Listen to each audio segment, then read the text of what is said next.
natural disasters. So there should be some international court of justice that can enforce the resolutions of the United Nations, and there should be lesser scope of the veto power to be exercised by the power. Thank you. Our last speaker, of course, needs no introduction, but I'm still going to give him one. He is a real expert on defence and diplomacy. I'm talking about my dear friend Said Ishmat. He's a celebrated soldier, a general. He was commissioned from the Royal Military Academy Sandhurst and also graduated from Fort Leavenworth, which is known as the intellectual centre of America's armed forces. He is a war veteran and was awarded one of Pakistan's highest military awards for gallantry. He's also had a distinguished career as a diplomat, serving in Saudi Arabia, here in the UK, and Azerbaijan, where he was Pakistan's ambassador.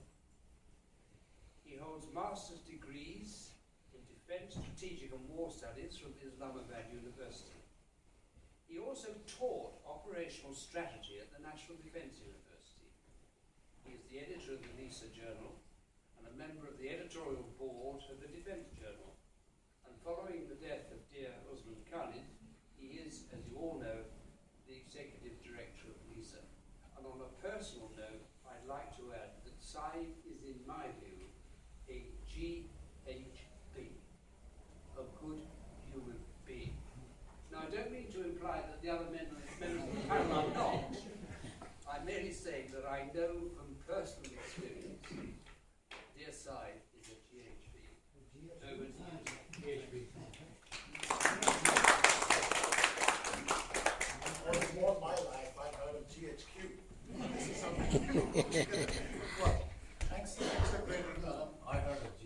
Yes. Thank you very much. There has been a great deal of talk. There's been a visionary talk. There's been visualization given. There's internal dynamics that's been discussed. There's been legal aspect that's been discussed. There have been the concept of leadership getting together, destroying the bureaucracy and coming out with something like a Shimra agreement, and hoping that that thing will repeat itself. I absolutely value all that. It can happen, but that will need a window, and that will need an Indra Gandhi. We don't know that we have them again in the form of Nawaz Sharif and Narendra Modi. I'm a serious chance. So I'll get down to the brass tacks. I'll get down to the real problems. I'll get down to the institutional problems and see what they are. How do both countries visualize them? And is there a potential of way forward? So that's the crux. In fact, I'm going to give you a total overview. 1.6 billion people live in poverty in South Asia. 1.6 billion people.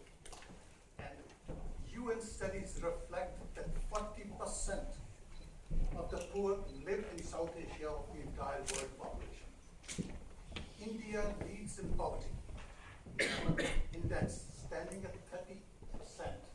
That is 385 million people of India are living in poverty, whereas Pakistan has got 20% people, that is 36 million, living and classified as poor. It is a sad reality that these countries spend billions of dollars on arms and ammunition. These are colossal challenges, but there are examples in the history when the countries have overcome them. But unfortunately, the leaders of South Asia's focus is totally elsewhere. Perhaps it's more what Dr. Qureshi said, highly internal. You have the jingoist voices emanating for both sides, for all the ills that happen in their country, to your neighbor next door, but they do nothing really, either internally or to improve the relations between the two countries in any positive tone. In my view, it is very much possible to reduce spending on external security and use these resources for improving the lot of the people. For this, a shift is definitely required. And I think it will only happen if India provides the lead. And why is that so? One, this is a big country. Number two, India's defense spending for year 2014, as it stands today, is a monumental defense budget of 36 billion US dollars. Whereas Pakistan spends 6 billion for the same period of time. Peacemaking is an important issue not only for both countries, but also for the entire region. I'm very grateful that excellent points were made as regards Afghanistan. That is where a new front for Pakistan has been created. And I think I would very much value the advice if India and Pakistan both leave Afghanistan alone. If the Americans, the Russians, the entire NATO countries could not do what they wanted to do to sort it out, India and Pakistan will be spending their money and fighting with each other as well. A very important point was made by my friend, very good friend of Hart, that you need leadership vision and that you also need political will to improve the relations between India and Pakistan. This is rather simplistic, and I do not think that this is completely true. I said not completely true, it's true, all right. At least in the case of India and Pakistan, because there is a structural obstacles and historical baggage that goes with it. It is beyond the hands of any political leader at the moment, unless some structural changes begin to take place and new initiatives are brought in, that this baggage will ever go away. It's a truism in geopolitics. There are no permanent enemies and there are no permanent friends. There are only permanent interests. Again, I don't think this is true in the case of India and Pakistan, because they have been locked into perpetual enmity for decades after decades. So what I'm going to do is I'm trying to be as brief as I can, but I think we've got to be reminded of the real issues that exist.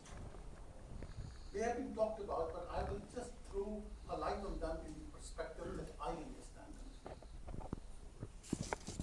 I would take only 3 issues, which in my opinion are the foremost, which needs immediate resolution from both the countries, which need to be addressed and addressed very seriously. And all these emanate, and my reason for elaborating them is that both of these, in one sense, have changed greatly. Both the nations are nuclearly armed. And I have reasons to believe that both the nations are trigger happy. I use the word trigger happy. The history has proved that they are.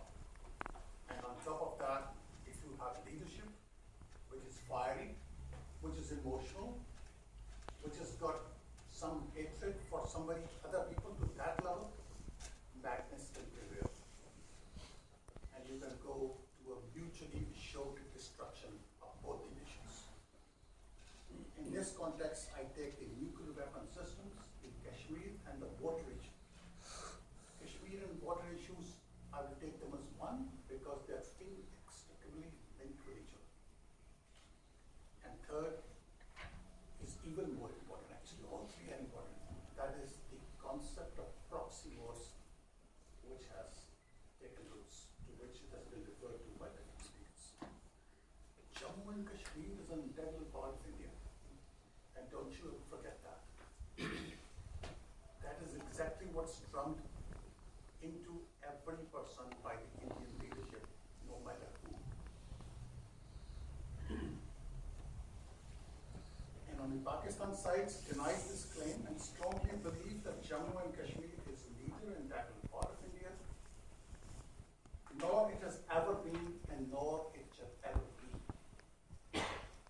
very strong stance on both sides.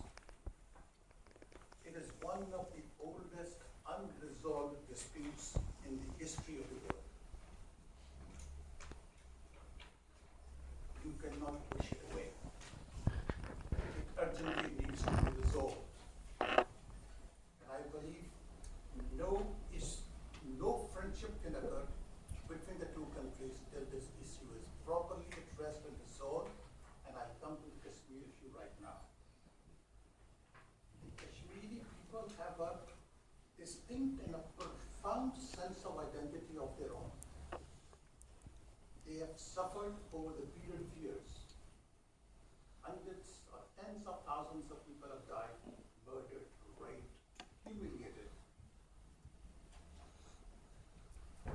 They live, let's not the word ever forget, they live under a very tight occupation by 700,000 Indian troops. If all was hunky-dory, elections are being held from time to time, what's the need for 700,000 people to control? Do you know that the annals of military history, this is perhaps the largest and the longest occupation of an independent people. There is one soldier to 11 Kashmiris. There is one Indian soldier to 11 Kashmiris. Not a very difficult task to control. If I had done, I could at least control all of you right now. No one in 211. It's totally unbelievable. Utter madness. That my military experience doesn't make a damn sense. What an utter waste of money. And there is only one doctor in India to 65,000 Kashmiris. How pathetic. How pathetic. And one thing I want to say, this is not a real estate issue between India and Pakistan. It's yours and mine. Not at all. Let us not dehumanize the Kashmiri issue. Let us not ignore the Kashmiris themselves. It is not a bilateral issue between India and Pakistan. It is not a trilateral issue between India, Pakistan, and the Kashmiris. It is a humanistic, multinational issue which needs to be resolved. That means there are not going to be 2 or 3 parties to this issue. There are multiple parties to this issue. It is their moral, legal, and historical responsibility to address it seriously. No cliches.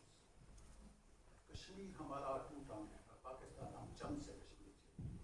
Nothing like that will happen. Both sides have realized that war is not the method to resolving at least this Kashmir issue. There are certain characteristics of this Kashmir which distinguishes it from the other deplorable human rights and legal issues in the world. It continues to prevail in what is recognized under the international law as a disputed territory. The UN resolution constitutes a binding and solemn international agreement about the settlement of Kashmir disputes. Shimla Agreement.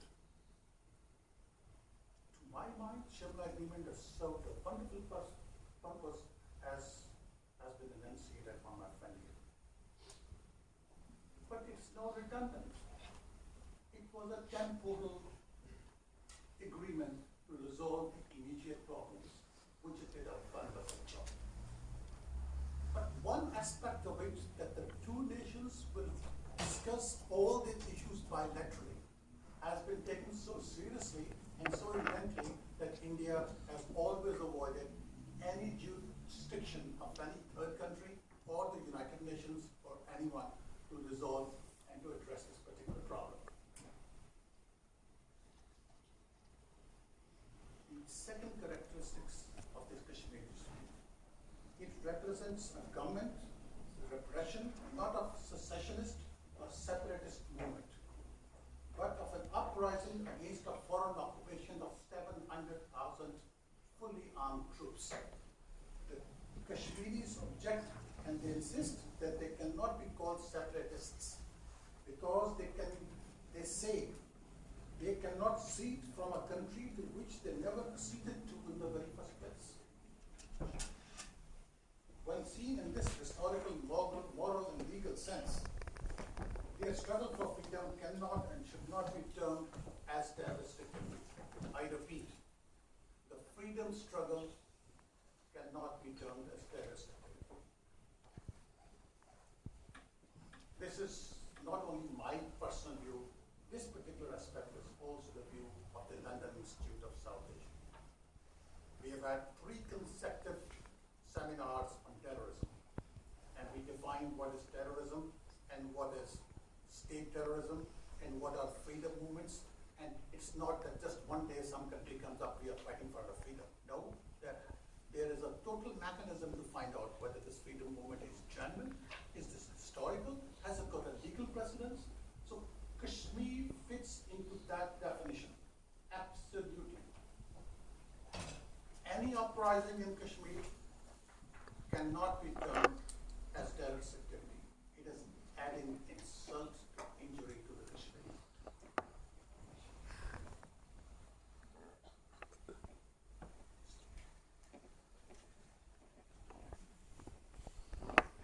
The point is, why there has been no progress in the Kashmir issue. The nearest we came to was, as Allan Hart said, during the period of Talmai Vajpayee, BJP, and the President of Pakistan, Pervez Musharraf. At least they were a step forward in that direction. But as he very rightly explained, how the institutional or the establishment did not allow that to be implemented. It is in that context when I say, and that's why I'm giving you the establishment viewpoint of both the nations. As to how, and I will come to that, how we can possibly think of resolving it.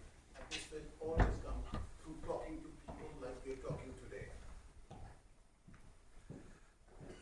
Why India is reluctant or does not wish to hold plebiscite in Kashmir? If it is just a piece of territory for India, what difference does it make? It does not even constitute 1/100th of the Indian territory or its population for that matter. So what's the point? Is there a principle? I've talked to some of my close, intimate Indian friends. They say that you talk nonsense. Don't you realize the day India agrees to implement the UN resolution or to enter into an agreement with Pakistanis and Kashmiris, what will happen? It would trigger off a lot of other movements that are taking place in India as we speak today, and this would be committing a national suicide for India. I don't want to go ahead with all those names where these insurgencies are taking place, but this grass is dry, and should Kashmir settlement take place, India would possibly fall like a house of cards. I'm not saying that. This is my Indian friends and highly intellectual and well-read people in the establishment.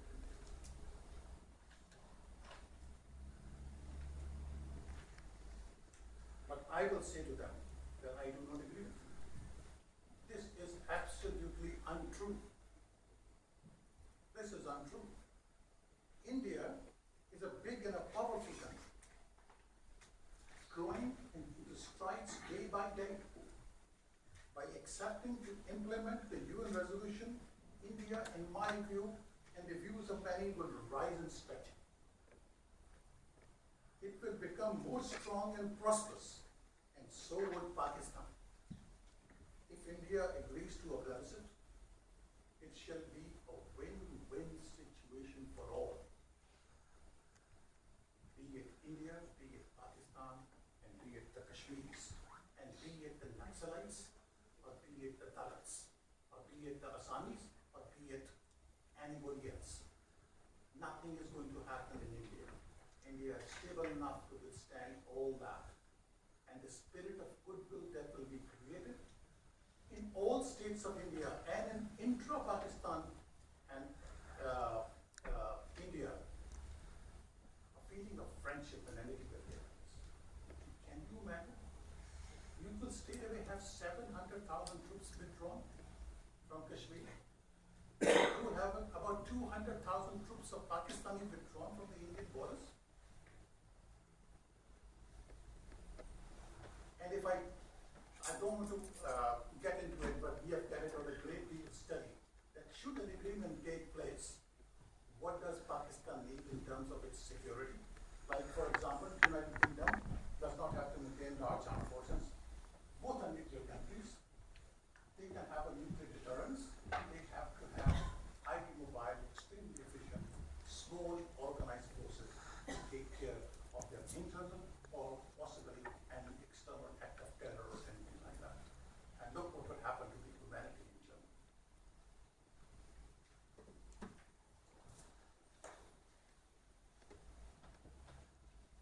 Dr. Mazhar talked about the water. I will talk about, unfortunately, the water wars. International analysts believe that the future of the world will be engaged into water wars. Water is the basic necessity of life. Dollars and rupees are not. It is the fundamental basic requirement. Pakistan is drying up. I must be hard on the Pakistani leaders. They are so stupid and naive. They do not have carried out a proper study that it will be desertification of Pakistan in the next 20 years if the status quo is maintained as far as the water situation is concerned. With 24 more dams coming up on the Kashmiri held, Indian held Kashmir, with more than a dozen planned on the Kabul River, what do you expect will happen? And then by itself, Pakistan's own water management is so poor.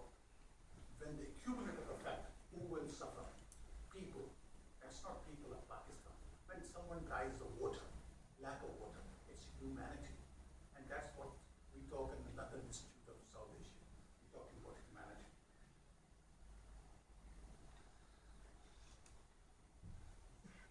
And jingoist voices coming around, and it's not during a period of electioneering. It's prior to that, from the RSS, which is the ideological driving force for the BJP. They are written documents which are available where the leaders have made the statements. कि इन हरामजादों को सबक सिखाओ. मैं teach these bastards a lesson. We should use not the atomic weapon. We should not use the Air Force, the Navy. Use water as a weapon against Pakistan. I hope not. I hope such forces do not. They have come to power, all right. But I hope that when they actually come to power, they are faced with the reality of the situation, and then things begin to mellow down. But I hope it stays that way. But the potential is there.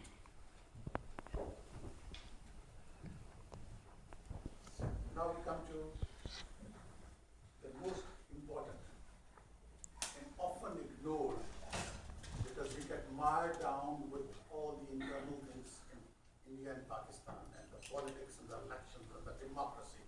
And it is